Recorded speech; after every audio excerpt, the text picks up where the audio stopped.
Okay people, we are going to start with industries. Industries आपकी important क्यों हैं किसी भी कंट्री के लिए? Why are industries important? बताओ बताओ बताओ बताओ, जल्दी जल्दी बताओ भाई साहब। इंडस्ट्रीज बेसिकली, इंडस्ट्रीज आपके जो रॉ मटेरियल्स होते हैं उससे मैन्युफैक्चर्ड प्रोडक्ट्स बनाते हैं। तो रॉ मटेरियल्स को यूज करते हुए आपके क्या बनते हैं? मैन्युफैक्चर्ड प्रोडक्ट्स, ठीक है। और ये जो मैन्युफैक्चर्ड प्रोडक्ट्स होते हैं वो जितने ज्यादा बढ़ेंगे आपके, ठीक है, क्या हुआ? हाँ, कॉल कीजिए ना उनको। हाँ ओके बोला है उन्होंने। क्या हुआ, तू क्यों खड़ा हो रहा है? Okay, so introduction to industries. The reason why it is important for us to understand industries is because industries आपके एक इकोनॉमी का ग्रोथ का इंडिकेटर होते हैं। जितनी ज़्यादा किसी जगह पे इंडस्ट्रीज होगी उतनी ज़्यादा मैन्युफैक्चरिंग प्रोडक्ट्स होंगे और उतनी ही ज़्यादा कंजम्पशन भी होगा और उतना ही ज़्यादा उस इकोनॉमी का ग्रोथ भी होगा, उस राष्ट्र का, उस रीजन का, उस स्टेट का उतना ही ज़्यादा ग्रोथ होगा। आप देखिए मुंबई जैसे शहर में is there any agriculture? No agriculture. लेकिन are there industries? Yes. So is there a lot of growth and development happening here? Yes. ठीक है. Are there a lot of people coming here for job opportunities? Yes. Are there a lot of people coming here for business opportunities? Yes. ठीक है. क्योंकि यहाँ पे भाई साहब industries हैं, ठीक है। इसीलिए इंडस्ट्रीज को समझना बहुत जरूरी है, ठीक है। इसीलिए इंडस्ट्रीज हमारे लिए बहुत इंपॉर्टेंट हो जाती हैं। Have you ever given a thought to the fact that the notebook you use for writing has come to you after a long process of manufacturing? भाई साहब वुड पल्प से, आपका वुड पल्प से, तो आपके ट्रीज से generate होती है क्या? ट्रीज से जनरेट होती है वुड पल्प, और इस वुड पल्प से क्या जनरेट होता है भाई साहब? पेपर, और फिर वो आता है आपके पास। तो एक लॉन्ग मैन्युफैक्चरिंग, ये जो आप एक सिंपल सा पेपर है जिस पे आप लिखते हो या जिससे आप पढ़ते हो, ठीक है, ये एक ट्री से वुड पल्प बनता है और वुड पल्प से भाई साहब पेपर बनता है, ठीक है। So it comes to you after a long process of manufacturing. और सिर्फ पेपर ही नहीं, जो भी चीजें आप यूज कर रहे हो, आप जो कपड़ा पहन रहे हो, आप भाई साहब जो बैग यूज कर रहे हो, आप जो टूथपेस्ट यूज कर रहे हो, आप जो सोप यूज कर रहे हो, all these are products of manufacturing, all these are products of industries. जो जूता, बेल्ट आप सब कुछ पहन रहे हो वो सारा आपका मैन्युफैक्चरिंग है इंडस्ट्रीज का, ठीक है। ओके, सो इट स्टार्टेड, आपका भाई साहब it started its life as a part of a tree. जो पेपर से आप पढ़ रहे हो या लिख रहे हो जिस पेपर पे, उसका शुरुआत कहाँ पे हुआ था? वो भाई साहब किसी ट्री का पार्ट था। उस ट्री में से भाई साहब हमने पल्प निकाला, पल्प मतलब जो रेसिड्यू, और उस पल्प से पेपर बनाया हुआ है, ठीक है। सो इंट्रोडक्शन, सो इससे भाई साहब आपके ट्रीज काटे गए। ट्रीज कटने के बाद आपके क्या हुए? The wood of the tree was processed and converted into wood pulp. ये पल्प बनता है इसका, ठीक है। और इस पल्प से आपका पेपर रोल्स तैयार होते हैं, ठीक है। The wood pulp was mixed with chemicals and finally changed into paper by machine. So is it good और is it bad? Is it good और is it bad? Today we realise that it is bad, ठीक है। लेकिन एक time था जब हमारे पास option नहीं था। आज की तारीख में ऑप्शन है। आज की तारीख में बहुत सारा चीज इंटरनेट पे जा रहा है, बहुत सारी चीजें आप इंटरनेट से हासिल कर सकते हैं। हो सकता है अगले 10 सालों में बुक प्रिंटिंग पूरी बंद हो जाए। जैसे नोट प्रिंटिंग आपकी ऑलमोस्ट बहुत डिक्रीज हो चुकी है। आज की तारीख में मोबाइल से आप इसको पेमेंट कर सकते हैं। You don't need to carry cash. एक रद्दी वाले को भी अगर आप रद्दी दे रहे होंगे तो वो आपको भाई साहब ऑनलाइन में पेमेंट करके चला जाता है ना। So that has how things have evolve, ठीक है। सो आज की तारीख में we are moving into a paperless environment. तो आरबीआई को एज अ होल आज की तारीख में कम करेंसी प्रिंट करना पड़ रहा है, ठीक है। आप हर एक को पेमेंट कर सकते हैं ऑनलाइन से, ठीक है। सो ये सारी चीजें हो गई हैं। तो इसीलिए पेपर प्रिंटिंग को आज की तारीख में बचाया जा सकता है, क्योंकि जितना हम पेपर यूज बचाएंगे उतना ही ज्यादा आपके ट्रीज भी कम कटेंगे और उतना ही हमारा कंजर्वेशन भी होगा। So we are not here to understand how to conserve environment, at least in this chapter, but a thought process should be there कि भाई साहब अगर पेपर ट्रीज से बनता है और पेपर से हमारे बहुत सारे काम होते हैं, तो क्या इस पेपर प्रिंटिंग को हम थोड़ा सा रोक सकते हैं? ठीक है, यस, आज की तारीख में रोक सकते हैं। नोट्स जो होते हैं, जो आपके 100 रुपए के, 500 रुपए के, 1000 रुपए के, 200 रुपए के जो नोट्स होते हैं, वो आज की तारीख में कम होते जा रहे हैं। मैं आपको बोल सकता हूं कि आज से 10 साल बाद शायद वॉलेट बनना बंद हो जाएगा, क्योंकि लोग यहाँ पे कुछ रखना बंद कर देंगे। भाई मोबाइल से ही सब कुछ अगर हो रहा है, why do you actually need to carry a wallet? Why do you need to carry currency notes out there? तो यहाँ पे हम काफी सारा जो है तो आपका पेपर बचा सकते हैं, ठीक है। सो बचाना चाहिए भी। बहुत सारे ऑफिसेज आज की तारीख में पेपरलेस एनवायरनमेंट में जा रहे हैं, बहुत सारे offices they are going into a paperless environment, a lot of offices are now moving into a paperless environment. Paperless environment में क्यों जा रहे हैं? देखो जैसे आपका बैंक का फॉर्म होता है, ठीक है, किसी बैंक में जाते हैं, आपको कोई अकाउंट खोलना है, बैंक का फॉर्म आप भरेंगे, आज की तारीख में ऑनलाइन में भी उस फॉर्म को आप भर सकते हैं और बैंक में सबमिट कर सकते हैं, ठीक है। सो पेपरलेस एनवायरनमेंट में we are moving into a paperless environment. So the process is to move into a paperless environment, but we are trying to understand the manufacturing sector here। तो manufacturing sector क्या है? पेड़ उगाए जाते हैं, पेड़ काटे जाते हैं, पेड़ के काटने से जो पल्प निकलता है, वुड पल्प, उससे बनता है भाई साहब आपका पेपर, ठीक है, और उस पेपर में आपकी प्रिंटिंग होती है या तो आप उस पर लिखते हैं, ठीक है। Okay, so that is how paper, so this is the closest thing that you are connected with, hence the first example taken here was paper, but each and everything that you are using today is basically a product of manufacturing, ठीक है। okay, जैसे this paper found its way to the press where ink made from the chemicals was used to print the lines on the pages। तो ये printing press में जाता है ये पे, और इसमें प्रिंटिंग होती है, न्यूज़पेपर्स प्रिंट होते हैं, आपके बुक्स प्रिंट होते हैं, आपके कॉपीज प्रिंट होती हैं, ये सारा तमाम जो प्रिंटिंग मटेरियल है वो इंक से इसके ऊपर प्रिंट होता है। तो ये प्रेस होता है भाई साहब, इस प्रेस में अल्फाबेट्स भाई साहब इसमें आ जाते हैं, ठीक है, that is how it is printed, ठीक है, और ये प्रिंटेड फॉर्मेट में आ जाता है। So the pages were then bound the form of a notebook, packed and sent to the market for sale. तो उसको भाई साहब नोटबुक में पैक करके हम मार्केट में सेल करने के लिए दे देते हैं, ठीक है। It is basically sent for selling in the market, ये बुक्स में जाते हैं। Finally it reach your hands, और इस तरह से भाई साहब वो आप तक पहुंचता है। सो दिस इज हाउ एक सिंपल सा चीज जो आपका पेपर है वो आप तक पहुंचता है, जिसको आप सबसे ज्यादा यूज करते हैं at least in your school life, ठीक है। तो अभी हमारे जो इंडस्ट्रीज होते हैं वो होते क्या हैं? सेकेंडरी एक्टिविटीज और manufacturing chain raw materials into products और मोर वैल्यूएबल टू पीपल। तो इंडस्ट्रीज बेसिकली होती क्या है? Industries what do they actually do? तो आपके जो रॉ मटेरियल्स होते हैं, रॉ मटेरियल्स, ये इनको क्या बनाते हैं? Finished products. Finished products raw materials को किस में कन्वर्ट करते हैं भाई साहब? They convert into finished products. तो मतलब क्या बढ़ा देते हैं? रॉ मटेरियल की वैल्यू को बढ़ा देते हैं, ठीक है, वैल्यू को बढ़ा देते हैं। फॉर एग्जांपल जैसे आपके शूज हैं, शूज बनता है भाई साहब, बनता है लेट्स से लेदर से, ठीक है। तो ये लेदर जो है उसका शू बनने का एक प्रोसेस है मैन्युफैक्चरिंग इंडस्ट्री में, ठीक है। मैन्युफैक्चरिंग इंडस्ट्री में भाई साहब ये शू का जो लेदर बनता है, ये लेदर क्या है? लेदर आपका रॉ मटेरियल है और ये फाइनली बनाता है एक फिनिश प्रोडक्ट्स, ठीक है, ये आपका वैल्यू बढ़ाता है, ठीक है। This basically increases the value. So industries होती हैं सेकेंडरी एक्टिविटीज और manufacturing change raw materials into products and this adds value, ठीक है। तो रॉ मटेरियल्स जब प्रोडक्ट्स में चेंज होते हैं तो उनकी वैल्यू बढ़ जाती है ना, उनकी यूजेज की वैल्यू बढ़ जाती है। Are we clear to this one people? तो इंडस्ट्रीज का यही काम है कि रॉ मटेरियल को फिनिश प्रोडक्ट में तैयार करना। रॉ मटेरियल लाओ, फिनिश प्रोडक्ट लेके जाओ, रॉ मटेरियल लाओ, फिनिश प्रोडक्ट लेके जाओ। So these are basically industries. और तमाम चीजें जो आप यूज करते हैं वो सारे इंडस्ट्रीज में ही बने हैं। कपड़े से लेकर, टूथपेस्ट से लेकर, सोप से लेकर, everything that you are using have been manufactured in some sort of industry और अदर, ठीक है। समझ में आ रहा है ये? ओके। सो रॉ मटेरियल का कन्वर्जन कराते हैं ये बड़े industries, okay. For example pulp was change into paper and paper into a notebook. तो ये पल्प है, देखो वुड से पल्प आया और इस पल्प को हमने किसमें चेंज किया भाई साहब? पेपर में। And then finally paper was change into a notebook. Paper को हमने नोटबुक में चेंज किया, ठीक है। So this is how basically notebook was change. Pulp का पेपर बना, पेपर से काट काट के अलग से अलग साइजेज आए और इसमें भाई साहब नोटबुक बना, या आपका प्रिंट होकर न्यूज़पेपर बना, या आपका भाई साहब प्रिंट होकर आपके बुक्स बने। एनसीईआरटी में एक अच्छा चीज़ ये है कि एनसीईआरटी के बुक्स आपके रिसाइकिल्ड पेपर से बनते हैं, ठीक है। आपका जो न्यूज़पेपर होता है वो रिसाइकिल्ड पेपर से बनता है, मतलब वो बार बार रिसाइकिल होता रहता है। So there is not enough of wastage, क्योंकि न्यूज़पेपर आपको बहुत बड़ी मात्रा में प्रोड्यूस करना पड़ता है और अगर बार बार आप उसके लिए पेड़ काटते रहेंगे तो there will be a huge loss, ठीक है।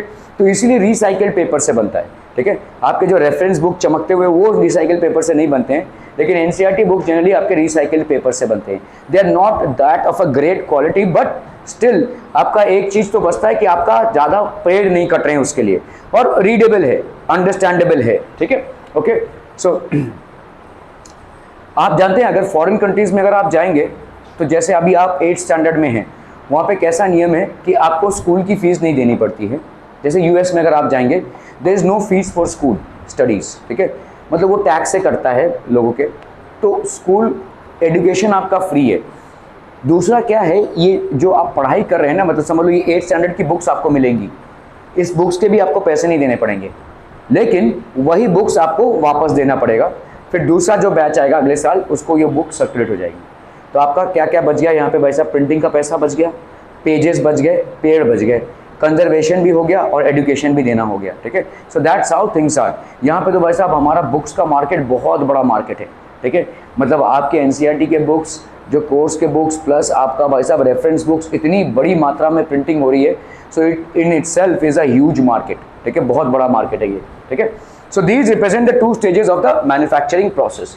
तो ये आपका भाई साहब manufacturing process. The paper made from pulp and cloth made from cotton. So cotton basically किससे बनता है भाई साहब? मतलब आपके जो क्लोथ्स हैं वो ज़्यादा करके किससे बनते हैं? कॉटन से बनते हैं।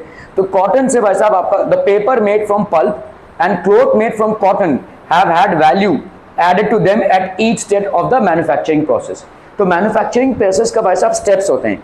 मतलब ये आपका कॉटन है, इससे पहले हमने थ्रेड बनाया, थ्रेड को वीव करते हुए भाई साहब हमने फिर से एक मतलब मैश बनाया, फिर और वीव करते गए, फिर फाइनली क्लॉथ बना आपका। उस क्लॉथ को हमने एक कलर ऐड किया, ठीक है। सो अलग अलग स्टेजेस ऑफ प्रोडक्शन है। क्या समझ में आ रहा है? देखो, पहले आप कॉटन को कलेक्ट करके लाते हैं मार्केट से, फिर उस कॉटन को क्या करते हैं भाई साहब? पीटते हैं, पीटने के बाद उसको थ्रेड बनाते हैं, थ्रेड बनाने के बाद भाई साहब उसको वीव करते हैं, ठीक है। उसको वीव करने के बाद उस पर कलर ऐड करते हैं। तो आपके जो भी कलर हैं, आपके जो भी आप पहन रहे हैं, उनका जो भी कलर आता है वो एडेड कलर है।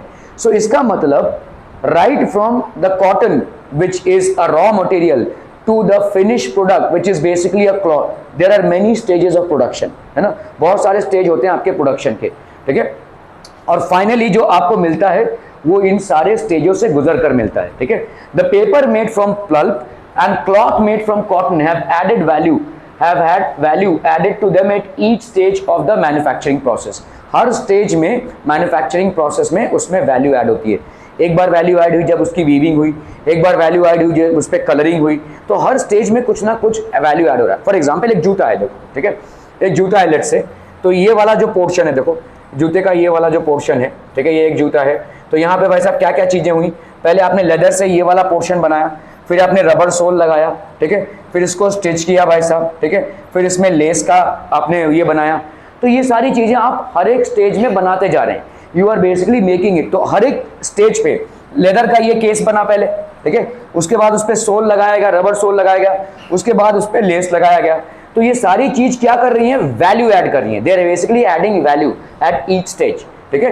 तो मैन्युफैक्चरिंग से मतलब आपके रॉ मटेरियल से मैन्युफैक्चर्ड प्रोडक्ट का जो स्टेजेस हैं, ये अलग अलग स्टेजेस होते हैं, दे आर डिफरेंट स्टेजेस, और ईच स्टेज में वैल्यू चीज की बढ़ती जाती है, ठीक है। At every stage the value of the product increases. Are we clear to this one people? समझ में आ रहा है ये? ओके।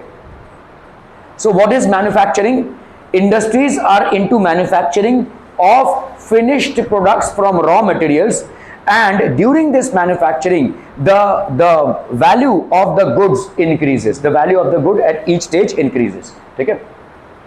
तो ये समझ लो भाई साहब, आपका पल्प हो गया, पल्प से बना पेपर, ठीक है, पल्प से बना पेपर, कॉटन हो गया, कॉटन से बना क्लॉथ, ठीक है। In this way the finish product has more value and utility. तो जो फिनिश प्रोडक्ट होता है उसकी वैल्यू और यूटिलिटी दोनों बहुत ज्यादा होती है, has got value as well as utility then the raw material that it is made from. जो रॉ मटेरियल से वो बना है उससे काफी ज्यादा भाई साहब इसकी यूटिलिटी बढ़ जाती है। क्या कॉटन से आप ऐसे कॉटन को लेपट कर भाई साहब कपड़ा बना सकते हैं? ठीक है, अगर मैं बोलूं कि जाओ भाई साहब बगीचे में जाओ, कॉटन लेकर आओ, उससे कपड़ा बनाकर घूमो, तो you can not do that, right. You will have to have a garment, proper garment. तो ये गारमेंट जो आपका यूजेबल होता है वो आपका भाई साहब कॉटन से बनता है, ठीक है। ये देखिए आपका वुड पल्प है, इसका भाई साहब बहुत बार ऐसे घिसाई पिटाई होती है, उसके बाद बनता है आपका भाई साहब paper. That's how paper is manufactured. In the same way cotton is manufactured, cotton is basically processed to form clothes। cotton की processing होती है to form clothes। are we clear? ठीक है। so industry है क्या? it refers to an economic activity। economic activity क्यों बोल रहे हैं हम? what is an economic activity? what is an economic activity? चलो भाई साहब बोलो बोलो, मारवाड़ी भाई साहब, इकोनॉमिक एक्टिविटी जिससे पैसे मिलते हैं भाई साहब, ठीक है। आप ऐसी कोई भी एक्टिविटी कर रहे होंगे जिससे पैसे मिलते हैं उसको हम इकोनॉमिक एक्टिविटी बोलेंगे, ठीक है। फॉर एग्जाम्पल, अगर मैं कोई डॉक्टर हूं और 1 घंटा रोज फ्री में इलाज कर रहा हूं लोगों का, फ्री में 1 घंटा मैंने फ्री इलाज किया, तो उस 1 घंटे को मैं इकोनॉमिक एक्टिविटी नहीं बोलूंगा, है ना। It is not generating money, it is for goodwill और it is for the good of others that I am doing this, it's a societal job, ठीक है। तो ऐसा मैं अगर कर रहा हूं तो उसको मैं इकोनॉमिक एक्टिविटी में गिन नहीं सकता, ठीक है। Okay, so industry refers to an economic activity. ये इंडस्ट्री क्यों है? ताकि लोगों को पैसा आए, जो इंडस्ट्री लगाएगा उसको पैसा आना चाहिए। That is concern with the production of goods, extraction of minerals और द प्रोविजन ऑफ सर्विसेज। अलग अलग चीजों की इंडस्ट्रीज होती है, या तो भाई साहब प्रोडक्शन ऑफ गुड्स होता है from raw materials, extraction of minerals, minerals की इंडस्ट्री होती है, जो अर्थ में से मिनरल्स निकाले जाते हैं उनकी इंडस्ट्री होती है, रॉ मटेरियल से मैन्युफैक्चर्ड गुड्स को प्रोड्यूस करना उसके लिए इंडस्ट्री होती है, और प्रोविजन ऑफ सर्विसेज। जैसे आपके पास ये इलेक्ट्रिसिटी आ रहा है जिसकी वजह से ये सब कुछ चल रहा है, ठीक है, आपका लाइट फैन जो भी चल रहा है, तो ये इलेक्ट्रिसिटी कहां से आ रहा है? पावर हाउस से आ रहा है, इसके लिए आपकी बिलिंग होती है ना। सो ये क्या हो गया? This electricity is getting provided to you, so this is as a service that is coming to you. Internet एक सर्विस है, ठीक है, इंटरनेट भी एक सर्विस है भाई साहब। जितने भी आपके कंपनीज है, एयरटेल, जियो, जो भी है, they are providing you internet service, so that is also a service. So this comes to you as a good. This industries are involve in manufacturing of goods, industries are involve in extraction of minerals, and industries are also involve in providing you services. तो ये अलग अलग तरीके से industry, जैसे banking industry, banking आपको क्या provide करता है? सर्विस प्रोवाइड करता है, ठीक है। So these are different types of industries. Production of goods, जैसे देखो भाई साहब ये मिनरल वाटर प्रोड्यूस हो रहा है या सोडा वाटर प्रोड्यूस हो रहा है, ठीक है।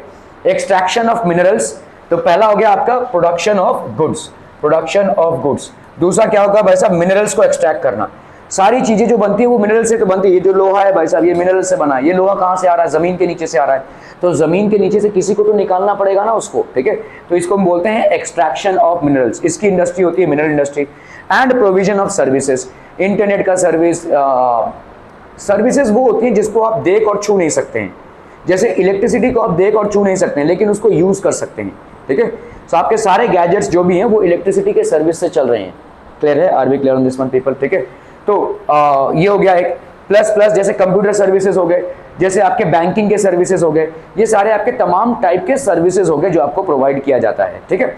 सो क्या क्या 3 चीजें हो गई भाई साहब इंडस्ट्रीज की? एक हो गई प्रोडक्शन ऑफ गुड्स, दूसरा हो गया भाई साहब एक्सट्रैक्शन ऑफ मिनरल्स, एंड तीसरा हो गया production of services. So industries are involve in production of goods, industries are involve in extraction of minerals, and industries are also involve in provision of services, providing you services, ठीक है, services provide करते हैं। Okay, iron and steel industry देखते हैं भाई साहब, ठीक है। Thus we have iron and steel industry, coal mining industry and tourism industry. अभी आयरन एंड स्टील इंडस्ट्री किस टाइप का इंडस्ट्री होगा बोलो? हाँ हाँ, लेकिन किस टाइप की इंडस्ट्री होगी? आपने देखा ना भाई साहब, 3 टाइप की चीजें हैं। एक्सट्रैक्शन ऑफ मिनरल्स, ठीक है, तो आयरन एंड स्टील किस में इन्वॉल्व होगा भाई साहब? एक्सट्रैक्शन ऑफ मिनरल्स, ठीक है। Coal mining, extraction of minerals, ठीक है। टूरिज्म इंडस्ट्री, टूरिज्म इंडस्ट्री मतलब जैसे समझ लो आप कहीं बाहर गए, होटल पे आप रुकेंगे, है ना, कहीं बाहर गए तो होटल पे रुकेंगे, तो होटल आपको क्या प्रोवाइड कर रहा है? एक रहने का घर प्रोवाइड कर रहा है, खाना प्रोवाइड कर रहा है, ठीक है, आप आराम से रह सकें इसके लिए फैसिलिटीज प्रोवाइड कर रहा है। तो ये आपकी किस टाइप की इंडस्ट्री हो गई? सर्विस इंडस्ट्री हो गई, सर्विसेज इंडस्ट्री हो गई। क्लियर है? समझ में आ रहा है? तो industries can B divided into 3 segments. One is manufacturing products, one is providing service, and third one is extraction of minerals, ठीक है। तो अलग अलग टाइप के। तो यहाँ पे देखो iron and steel, coal mining, ये भाई साहब आपका क्या है? Extraction of minerals, again extraction of minerals. Tourism industry हो गई, प्रोवाइडिंग यू सर्विसेज, ठीक है, providing you services. Okay, classification of industries, industries जो होती हैं वो किस पे चलती हैं? रॉ मटेरियल्स पे। Industries basically work on raw materials. Just one moment people.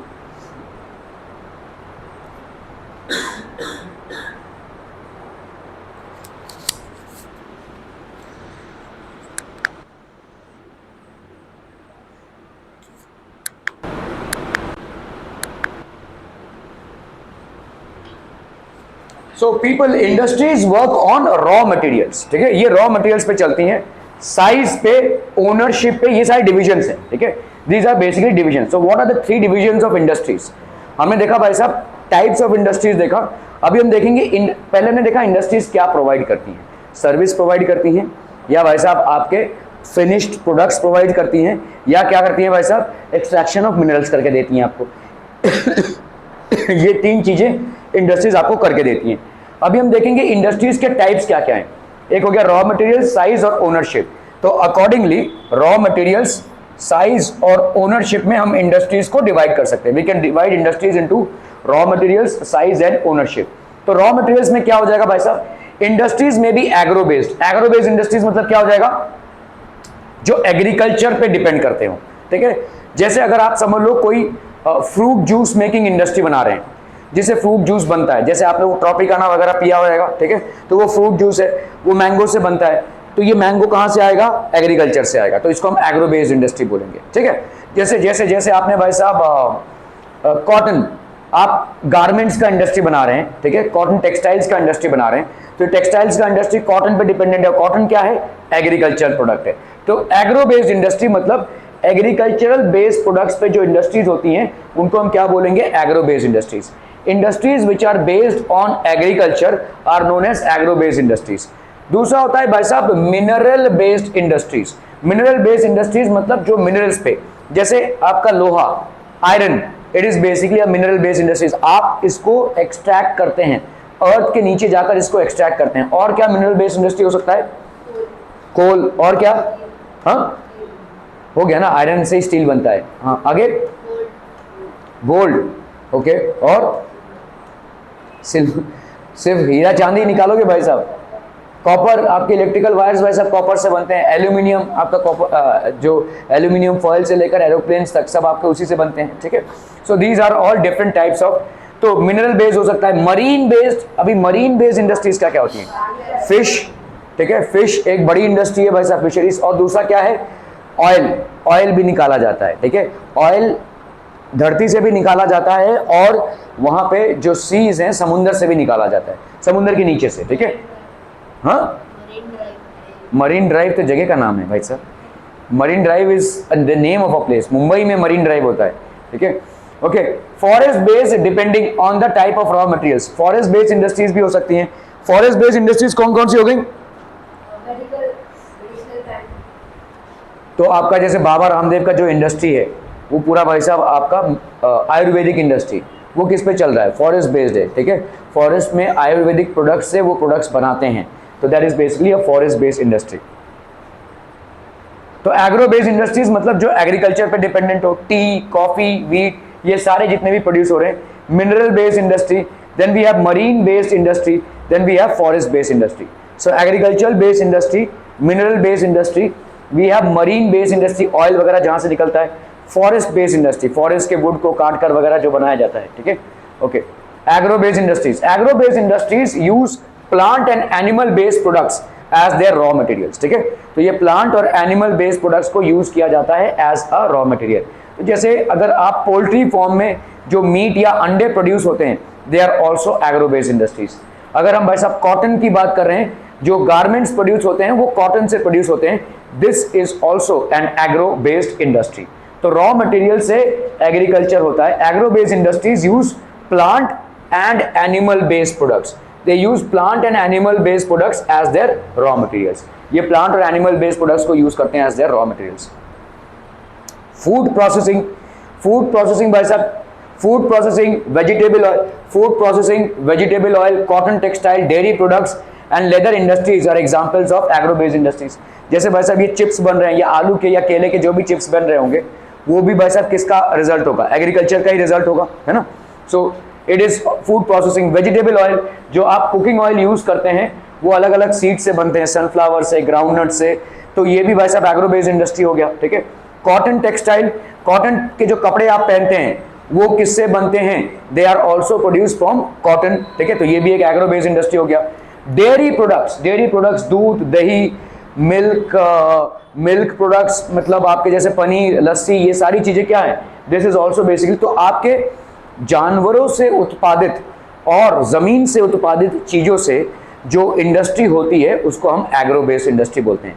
Result of agriculture और एनिमल हस्बेंड्री, ठीक है, the products which are a result of either agriculture और animal husbandry are known as agro based industries. ठीक है, मैं आपको example दे रहा हूं, honey will be an agro based industry, तो is it an agro based industry? Okay, steel, it is not an, okay, automobiles, no, okay, sunflower oil, Yes. cooking oil, Yes. petroleum oil, no, not an agro based industry। okay, समझ में आ रहा है agro based industry क्या है? अगर हम agriculture से या एनिमल हस्बेंड से, जैसे fish cod liver oil, fish का ऑयल से बनता है वो छोटे छोटे capsules, agro based, marine based. Okay, तो आपके ये सारे तमाम जो इंडस्ट्रीज हैं जो एग्रीकल्चर या एनिमल हस्बेंड्री से होती हैं, उनको हम क्या बोलेंगे? Agro based industries. Are be clear? Okay, तो जैसे आपका देखो कुकिंग ऑयल बन रहा है ये, ठीक है, तो हमारे बहुत सारे टाइप्स के ऑयल्स प्रोड्यूस होते हैं। मस्टर्ड ऑयल होता है, ग्राउंडनट ऑयल होता है, ठीक है, सनफ्लावर ऑयल होता है, अलग अलग सीड्स के ऑयल्स होते हैं। तो इन सीड्स को हम कहाँ से लाते हैं? एग्रीकल्चर से। और अपने आप में हंस रहा है तू? नहीं, इससे वैसा बनता है oil. So these are all agro based industries. ठीक है, कॉटन टेक्सटाइल, तो आपके कॉटन से वैसा वीविंग करते हुए कॉटन टेक्सटाइल बनता है, और इस कॉटन टेक्सटाइल से वैसा क्या बनता है? आपके अलग अलग गारमेंट्स बनते हैं।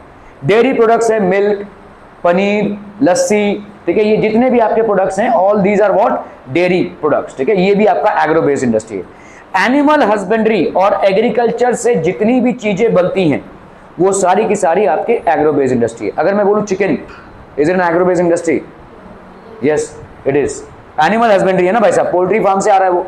अगर मैं बोलूं भाई साहब अंडे, एग्रो बेस्ड इंडस्ट्री है। हनी, एग्रो बेस्ड इंडस्ट्री है। ठीक है, so these are all agro based industries. So dairy products, these are also agro based industries. Leather industry, is this an agro based industry?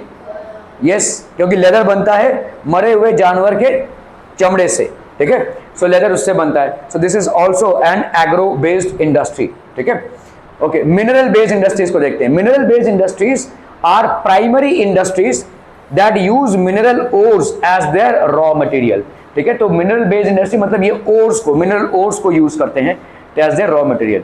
तो आपके देखो, जैसे the products of these industries feed other industries, इन सब industries से दूसरे industries चलते हैं। जैसे बड़े बड़े देखो ये शीट्स है, दीज आर आयरन शीट्स, इनसे भाई साहब बहुत सारी चीजें बनती हैं। ठीक है, so from iron we obtain, iron ore से हमको क्या मिलता है? आयरन। आयरन ओर पाया जाता है जमीन के नीचे से। ठीक है, from iron ore we obtain iron, and this is used as raw material for the manufacture of a number of other products. बहुत सारे प्रोडक्ट्स बनते हैं भाई साहब आयरन के। ठीक है, number of other products, heavy machinery बनती है भाई साहब, बिल्डिंग मटेरियल्स बनते हैं आपके, और क्या बनते हैं भाई साहब? रेलवे कोचेस बनते हैं।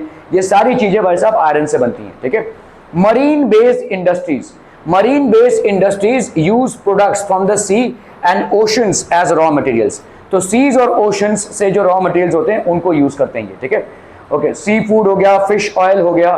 ठीक है, all these are marine based. अभी हम आते हैं भाई साहब forest based industries. Forest based industries utilise forest produced as raw material. तो ये आपका भाई साहब फॉरेस्ट प्रोड्यूस है, this is used as a raw material, this is used as a raw material. ठीक है, पल्प एंड पेपर, फार्मास्यूटिकल्स, ठीक है, furniture, buildings, pulp and paper हो गया, फर्नीचर हो गया, फार्मास्यूटिकल्स हो गया, बिल्डिंग्स हो गया, these are all basically forest based industries. Forest से वुड काटकर फर्नीचर बनाया जाता है। ठीक है, फॉरेस्ट के वुड काटकर आपके पल्प, और पल्प से पेपर बनाया जाता है। फार्मास्यूटिकल्स, आयुर्वेदिक का जो इंडस्ट्री होता है वैसा बहुत सारे मेडिसिन आपके फॉरेस्ट रिलेटेड प्रोडक्ट से बनते हैं। बिल्डिंग्स आपके फॉरेस्ट से जो वुड काटा गया है उससे बनाया जाता है। ठीक है, so these are basically things. तो अभी हम इंडस्ट्रीज को देख रहे थे, साइज। अभी हम आएंगे दूसरे फैक्टर पे। तो रॉ मटेरियल्स देखा हमने दो तीन इंडस्ट्रीज की बात की। एक हो गए आपके agriculture based industries. Agriculture based industries मतलब जो डायरेक्टली एग्रीकल्चर प्रोड्यूस या एनिमल हस्बेंड्री का रिजल्ट हो। ठीक है, और क्या देखा हमने? मिनरल बेस्ड इंडस्ट्रीज देखा, जो मिनरल ओर्स से बने इंडस्ट्रीज हैं। और क्या देखा हमने? Forest based industries. ये तीन टाइप के इंडस्ट्रीज आपको दिखे। ठीक है, अभी हम आएंगे भाई साहब साइज पे। इंडस्ट्री के रॉ मटेरियल के यूज पे हमने तीन डिविजन्स किए। क्या कहते हैं भाई साहब? आपका agro based industries. Agro based industries में हम क्या यूज कर रहे थे भाई साहब? Animal husbandry. ठीक है, एनिमल हस्बेंड्री और एग्रीकल्चर से जो चीजें प्रोड्यूस होती हैं। Agro based industries, animal husbandry और एग्रीकल्चर से जो चीजें प्रोड्यूस होती हैं उनको हम क्या बोलेंगे, एग्रो बेस्ड इंडस्ट्रीज। उसके बाद आता है आपका भाई साहब, हाँ, मिनरल बेस्ड। ओके, तो ये हो गई यहाँ की मिनरल बेस्ड इंडस्ट्रीज, जो मिनरल से प्रोड्यूस होता है उनको हम बोलते हैं मिनरल बेस्ड इंडस्ट्रीज। और थर्ड क्या होता है भाई साहब आपका, फॉरेस्ट बेस्ड, ठीक है, फॉरेस्ट बेस्ड इंडस्ट्रीज जो होती हैं, ठीक है, ये फॉरेस्ट में से हम वुड से हम क्या क्या बना सकते हैं भाई साहब, furniture, we can also make houses, we can also make let's say pulp से बनता है भाई साहब क्या, पेपर, ठीक है, ये सारी इंडस्ट्रीज को सपोर्ट करता है। और क्या भाई साहब आपके फार्मास्यूटिकल्स, फार्मा मतलब बहुत सारी दवाइयां जो आयुर्वेदिक होती हैं वो इनसे बनती हैं, ठीक है। हाँ, marine based industries, so then we have the marine based industries. Marine based industries में से आपको क्या क्या मिल जाएगा भाई साहब, फिश तो मिलने ही वाला है, ठीक है, फिर आपको ऑयल, ठीक है, ऑयल माइनरीज होती हैं तो वो सभी आपको मिलता है, ठीक है। Now we will come to the second factor here which is basically size, ठीक है। तो साइज क्या होता है, it refers to the amount of capital invested, number of people employed and the volume of production. कितना पैसा लगा है, कितने लोग उसमें एम्प्लॉयड हैं और कितना ज्यादा प्रोडक्शन हो रहा है। Amount of capital invested, the number of people employed and how much is the production, ये होता है उसका साइज। स्मॉल स्केल इंडस्ट्रीज होते हैं, छोटे मोटे इंडस्ट्रीज, ठीक है, these are small scale industries. Maximum investment allowed is ₹1 crore, इसको याद रखिएगा, ठीक है। स्मॉल स्केल इंडस्ट्रीज जो होते हैं एसएसआईज, ठीक है, इनमें मैक्सिमम इन्वेस्टमेंट जो है आपका वो 1 करोड़ का है, ठीक है। अभी चाहे तो वो बैंक से लोन ले, चाहे लोग उसमें इन्वेस्ट करें, जो भी है, मतलब स्टार्टअप कैपिटल इसका कितना है भाई साहब, 1 करोड़ का। These are known as small scale industries, ठीक है। लार्ज स्केल इंडस्ट्रीज, बहुत बड़े पैमाने पे जो गुड्स प्रोड्यूस करते हैं, ठीक है, it refers to the amount of capital invested, number of people employed and the volume. Investment is more than 1 crore rupees, जहां पे भी आपका इन्वेस्टमेंट 1 करोड़ से ज्यादा होता है उसको हम लार्ज स्केल इंडस्ट्री बोलेंगे। If the investment amount is more than 1 crore, then it definitely is a large scale industry. Cottage or household industries are a type of small scale industry where the products are manufactured by hand by the artisans. तो ये cottage industries होती हैं, cottage industries मतलब small scale industries हैं, और यहाँ पे जो आर्टिशियंस होते हैं वो बनाते हैं इन सब चीज़ों को, ठीक है, हाथ से बनाते हैं, कोई घड़ा बनाया, कोई पॉट बनाया, कोई भाई साहब आपका गारमेंट बनाया, तो ये आर्टिशियंस होते हैं। These are basically small scale industries. Basket weaving हो गई भाई साहब, जैसे पॉटरी हो गई, बास्केट वीविंग, पॉटरी, हैंडीक्राफ्ट जो गांव खेड़े में आपको देखने को मिलते हैं। Basket weaving, pottery and other handicrafts are examples of which type of industry people, cottage industry. So these are examples of cottage industry, ठीक है, okay. Small scale industries use lesser amount of capital and technology as compared to large scale industries that produce large volumes of products. तो small scale industry में भाई साहब बहुत कम capital लगता है, ठीक है। Small scale industries use lesser amount of capital and technology, इनका कैपिटल और टेक्नोलॉजी यूज बहुत कम है, ठीक है, as compare to large scale industries that produce large volumes of products, ठीक है। Silk weaving and food processing industries are small scale industries. तो जैसे आपका सिल्क वीविंग हो गया, ठीक है, सिल्क कैसे बनता है भाई साहब, आपका सिल्क वॉर्म से बनता है, ठीक है। तो सिल्क वॉर्म्स का जो इंडस्ट्री होता है बहुत छोटा सा इंडस्ट्री होता है, आप मतलब घर बैठाए सिल्क का मैन्युफैक्चरिंग कर सकते हैं, ठीक है। तो सिल्क वॉर्म से सिल्क बनता है भाई साहब। फूड प्रोसेसिंग इंडस्ट्री, पापड़ वापड़ बनाना, ठीक है, ये सारे आपके फूड प्रोसेसिंग इंडस्ट्रीज है। कोई फ्रूट जूस बनाना, these are small scale industries, these are small scale industries. Production of automobiles and heavy machinery, ठीक है, जहां पे आप भाई साहब बड़े बड़े व्हीकल्स बना रहे हैं या ऑटोमोबाइल्स बना रहे हैं, this is an example of large scale industry. इसका भाई साहब स्केल यूनिट बहुत ज्यादा रहता है, ठीक है, और इन्वेस्टमेंट इसमें 1 करोड़ से ज्यादा होती है, ठीक है। सो एज पर साइज हमने देखा, एक होता है स्मॉल स्केल और एक होता है large scale. Small scale industry की इन्वेस्टमेंट कितनी होती है, लेस देन 1 करोड़, ठीक है, और लार्ज स्केल इंडस्ट्री की इन्वेस्टमेंट कितनी होती है, मोर देन 1 करोड़, ठीक है। जहां पे 1 करोड़ से ज्यादा इन्वेस्टमेंट होता है उसको हम बोलेंगे large scale industry. Ownership, so let's talk about ownership. Industries can be classified into private sector, state owned और public sector, joint sector and cooperative sector. इन ये सारे डिविजन्स हैं, प्राइवेट, पब्लिक, स्टेट ओन्ड और पब्लिक सेक्टर, ठीक है, और फिर आपका joint sector and cooperative sector. इन सारे डिविजन्स में हम बेसिकली बांट सकते हैं। तो प्राइवेट सेक्टर देख लो भाई साहब, ये पब्लिक सेक्टर हो गया। प्राइवेट सेक्टर मतलब पूरा पूरा प्राइवेट है, ऑल ओनर्स आर प्राइवेट, ठीक है। ऑल ओनर्स आर प्राइवेट मतलब सारे आपके भाई साहब, गवर्नमेंट से इसका कोई लेना देना नहीं है, गवर्नमेंट को उसको सिर्फ टैक्स पे करना है, ठीक है। So all owners are basically private. Public sector मतलब भाई साहब यहाँ पे गवर्नमेंट का इन्वॉल्वमेंट है, गवर्नमेंट यहाँ पे इन्वेस्ट कर रहा है, ठीक है। गवर्नमेंट और अदर प्लेयर्स भी हो सकते हैं। जॉइंट सेक्टर मतलब भाई साहब आपका प्राइवेट भी है और पब्लिक भी है, समझ में आ रहा है। प्राइवेट सेक्टर मतलब प्राइवेटली ओन्ड, ठीक है। सारे के सारे भाई साहब जो ओनर्स होंगे they will be privately owning this company. Public sector मतलब गवर्नमेंट ओन, और जॉइंट सेक्टर मतलब दोनों भी, ठीक है, दोनों पार्टीज इन्वॉल्व हैं, ठीक है। कोऑपरेटिव सेक्टर मतलब छोटे छोटे यूनिट से बनता है ये। आपके जितने भी मिल्क आते हैं या मिल्क प्रोडक्ट्स हैं, ज्यादा करके they are a result of cooperative sector, they are mostly belonging to the cooperative sector, ठीक है। तो private sector industries are owned and operated by individuals और अ ग्रुप ऑफ इंडिविजुअल्स, ठीक है। So they are owned and operated by a group of individuals, they are not from the government, ठीक है। They are private, इनका मकसद होता है पैसा कमाना, ठीक है। So this is basically private sector. The public sector industries are owned and operated by the government, such as Hindustan Aeronautics Limited and Steel Authority of India Limited. Steel Authority of India Limited, Hindustan aeronautics limited, ये सारे जितने भी हैं आपके government, the public sector बोलते हैं इसको। ये पूरे पूरे भाई साहब गवर्नमेंट ओन करती हैं इनको। Hindustan aeronautics limited, steel authority of India limited, the public sector industries are owned and operated by the government, ठीक है। तो ये एग्जांपल्स हो गए, ओके।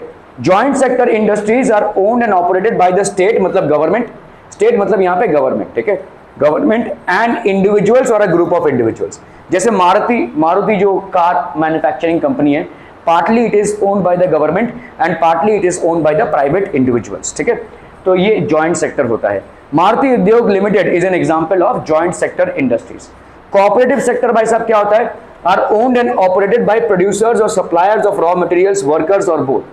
तो बहुत सारे लोग मिलकर, छोटे मोटे स्तर पे जो लोग हैं उन लोग मिलकर कोऑपरेटिव सेक्टर बनाते हैं, ठीक है। कौन कौन लोग इसमें इन्वॉल्व होते हैं? वर्कर्स, ठीक है, suppliers of raw materials, producers, ये सारे लोग इसमें इन्वॉल्व होते हैं। तो इन्होंने देखा कि भाई साहब हमारा, जैसे समझो ये एक फार्मर है और इससे बहुत सारा मिल्क मिलता है मुझे, मैं एक मिल्क का डीलर हूँ, ठीक है। तो ये भाई साहब ये मिल्क मुझे बेचता है, मैं फिर सामने वाले को बेचता हूँ। तो अगर बहुत सारे लोग जो हमारे साथ काम कर रहे हैं एक साथ जुड़ गए और हमने एक बहुत बड़ी इंडस्ट्री डाल दी, ठीक है, तो अभी सिर्फ ये अपने घर का मिल्क मुझे नहीं देगा, बाकी पूरे गांव का जो मिल्क है वो मुझे देगा, और उससे हम भाई साहब मिल्क और डेयरी प्रोडक्ट्स बनाकर बाजार में ज़्यादा पैसों में इसको करेंगे। तो इसमें क्या होगा? और लोगों का इन्वॉल्वमेंट हो जाएगा। कोऑपरेटिव सेक्टर, जैसे आपका हाउसिंग सोसाइटी क्या है? कोऑपरेटिव है। Housing society is basically cooperative, ठीक है।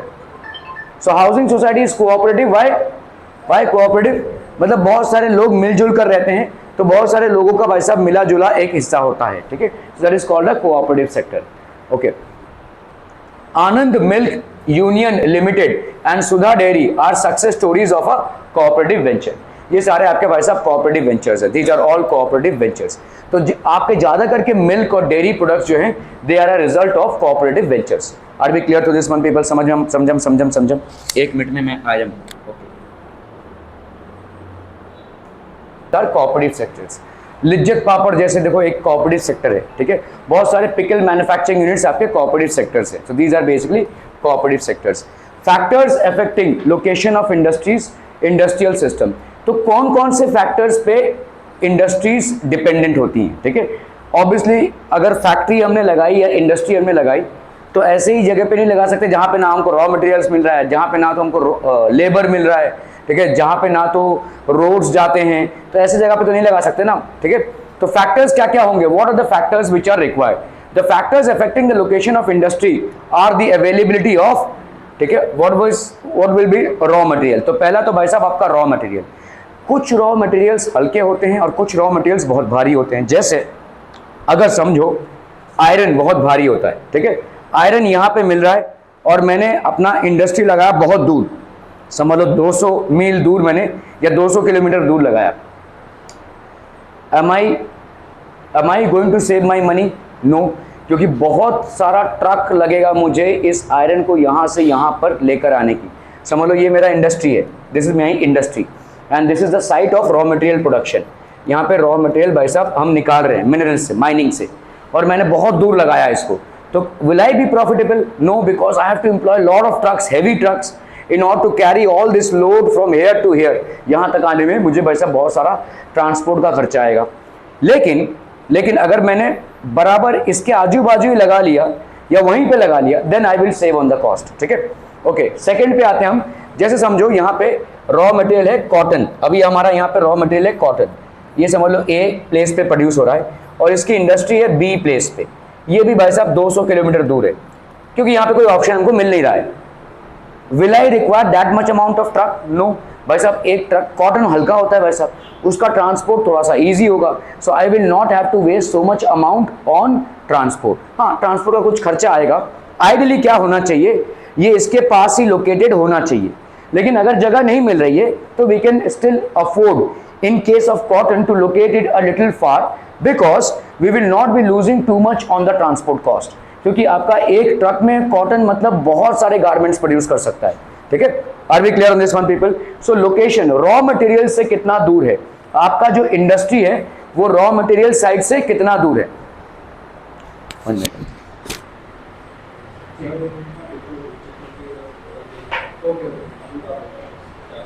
ठीक है, आपके पास ही मेरा उनका भी क्लास अभी। हाँ हाँ, मेरे साथ ही 2 minute. The factors affecting the location of industries are the availability of raw material। भाई साहब, रॉ मटेरियल से कितना पास है वो, ठीक है, how close are they are to the raw material. Land, भाई साहब लैंड की अवेलेबिलिटी, जितना ज्यादा आपका लैंड का अवेलेबिलिटी होगा उतना अच्छा होगा। ठीक है, कितना बड़ा लैंड अवेलेबल है किसी इंडस्ट्री के लिए, फिर ऑब्वियसली वाटर। ठीक है, so all these are factors which affect. Then labour, आपने ऐसी जगह पे भाई साहब इंडस्ट्री डाल दी जहां पे कोई लेबर ही अवेलेबल नहीं है, so you are going to face a problem, labour problem आपका लिए एक बहुत बड़ा प्रॉब्लम हो जाएगा। पावर, आपने भाई साहब एक इंडस्ट्री डाली ऐसी जगह पे जहां पे इलेक्ट्रिसिटी बहुत कम आती है, आधे टाइम पे, अगर समझ लो आपने कोई ऐसी जगह पे इलेक्ट्रिसिटी पावर प्लांट डाला या कोई इंडस्ट्री डाली जहां पे 8 घंटा 10 घंटा लाइट ही नहीं है, ठीक है, तो क्या आप धंधा कर पाएंगे? नहीं कर पाएंगे, राइट। सो पावर कंजम्पशन कितना है, ठीक है, okay. Then we have capital, पैसा कितना है, ठीक है, and then we have basically transport कितना अच्छा है, और मार्केट प्लेस से आप कितना दूर हैं। So all these are basically factors which influence the setting up of the industries at a particular location. एक पर्टिकुलर लोकेशन में जो इंडस्ट्री सेटअप होती हैं, ये सारे फैक्टर्स इनको इन्फ्लुएंस करते हैं। ठीक है, ओके, आज के लिए इतना ही। Thank you so much for your valuable time.